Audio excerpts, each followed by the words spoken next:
देवपुर में एक बुजुर्ग रहते थे, धनीराम सेठ नाम से सेठ थे, पर अब सेठ सिर्फ पुरानी यादों में रह गया था। जवानी में उनका व्यापार दूर दूर तक चलता था। बैलगाड़ियों में अनाज, कपड़ा, गुड़ सब कुछ आता जाता। लोग सलाम करते, चौपाल पर कुर्सी उनके लिए खाली रखी जाती। पर समय ने पलटा खाया। अब उनकी कमर झुक गई थी, आंखें कमजोर, और घर में बहू बेटे की अपनी अपनी खींचतान। धनीराम सेठ के पास धन तो बचा था, मगर चेहरे पर चैन नहीं बचा था। घर में बैठे बैठे उन्हें लगता जैसे उनकी आवाज अब दीवारों से टकराकर लौट आती है, किसी के दिल तक पहुंचती ही नहीं। एक शाम की बात है, ठंडी हवा चल रही थी। पीपल के नीचे चौपाल पर गांव के बुजुर्ग जमा थे। वहां गिरधारी पंडित भी थे, जिनकी उम्र तो धनीराम सेठ से भी ज्यादा थी, मगर चेहरे पर ऐसी चमक जैसे अंदर कोई दीपक जलता हो। गांव के बच्चे भी उनकी गोद में बैठ जाते, बहुएं भी आदर से पानी रख जाती, और जवान भी उनके सामने ऊंची आवाज में बात नहीं करते। धनीराम सेठ ने मन ही मन एक टीस महसूस की। उन्हें लगा ये पंडित जी मेरे जितने ही बूढ़े हैं, फिर इन्हें इतना सम्मान क्यों, और मुझे मेरे अपने घर में ही कोई पूछता नहीं।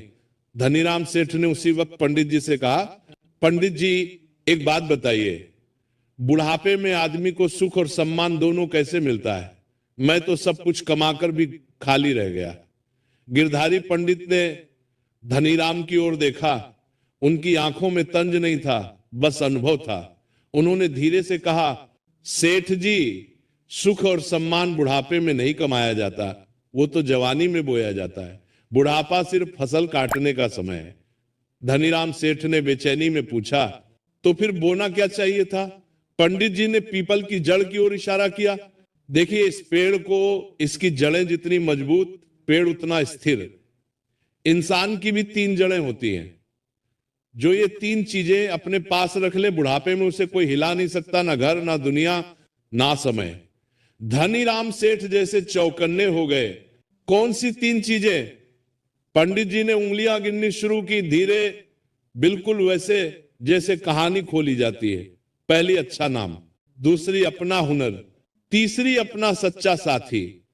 यानी ऐसा संबंध जो स्वार्थ से नहीं, अपनेपन से चलता हो। धनीराम सेठ ने हंसकर कहा, पंडित जी, नाम तो मेरा भी है, लोग जानते हैं मुझे।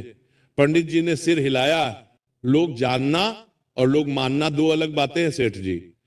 नाम वही अच्छा होता है जो पीछे से भी आदर से लिया जाए और सामने भी डर से नहीं, सम्मान से बोला जाए। धनीराम सेठ की हंसी रुक गई।